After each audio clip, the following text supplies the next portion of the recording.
मयि सर्वाणि कर्वाणि संन्यस्याध्यात्म चेतसा निराशीर निर्ममो भूत्वा युधस्व विगत ज्वर।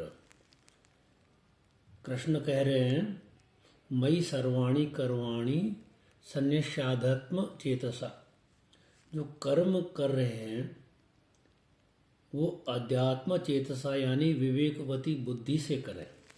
अब संसार में पैदा हुए, जीना यहीं मरना यहीं, जब तक मरेंगे नहीं कर्म तो करेंगे ना। अब कर्म करेंगे तो कर्मानुबंधन ही है, कर्मा तो बंधते हैं। कोई सा भी कर्म करे कर्म से बंध जाएंगे। ऐसे कर्म से बंध जाएंगे तो फिर मुक्ति कैसे? तो मुक्ति कैसे, उसके लिए प्रभु कहते हैं कि मयि सर्वाणि कर्माणि संन्यस्याध्यात्म चेतसा, अध्यात्म चेतसा से विवेकवती बुद्धि के द्वारा ही कर्म कर। वो करेगा तब क्या होगा? निराशीर निर्ममो भूत्वा युधस्व विगत ज्वर। निराशी यानी कि कामना रहित, और निर्मम यानी ममता रहित, और विगत ज्वर यानी संताप रहित। फिर किसी चीज़ का दुख नहीं होगा। तो हम क्या करते हैं कि अविवेक बुद्धि से, बुद्धि में जिसमें विवेक को नहीं लगाते हैं, तो विवेक को नहीं लगाते तो सारा संसार क्या लगता है? ये शरीर अपना लगता है, और जब शरीर अपना लगता है तो सारी जुड़ी हुई चीज़ें अपनी ही लगती है।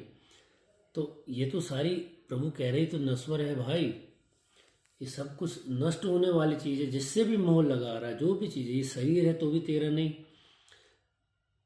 रामसूरदास जी महाराज इसमें कहाँ समझा रहे हैं कि दार्शनिक तत्व से देखे, अगर कोई दर्शन से भी देखे और साइंटिफिकली भी देखे, वैज्ञानिक तरीके से भी देखे, तो ये पक्का है कि जितने भी ये अपना बॉडी है, अपना शरीर है, और शरीर से जुड़ी जितनी भी भौतिक चीज़ें संसार में, ये पदार्थ अपने नहीं है, ये तो डिस्ट्रॉय होता है।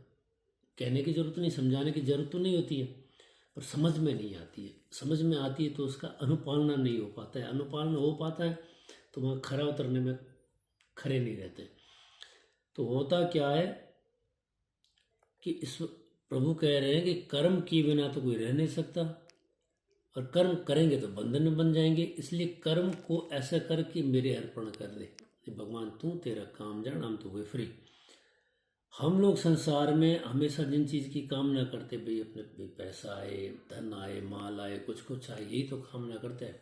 तो प्रभु जब उसकी कामना करते हैं तो वो तो सारा अनित्य तत्व है, और सारी उन चीज़ की कामना करते हैं जो कि नष्ट हो जाएंगे, आज नहीं तो कल हो जाएंगे। आज हाथ में तो हवा की तरफ फिसल के चले जाएंगे।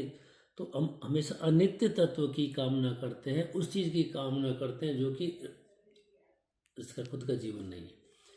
जबकि हमें कामना किस चीज़ की करनी चाहिए? कम उन चीज़ की करनी चाहिए जो स्थायी है, अंतिम सत्य है। तो जो चीज़ विनाशशील है उसके पीछे नहीं भागें, जो सत्य है, जो स्थायी सत्य है, उसके साथ में जब जीवन जिएंगे तो जीवन का आनंद आएगा। विषय गंभीर है, पालना असंभव है।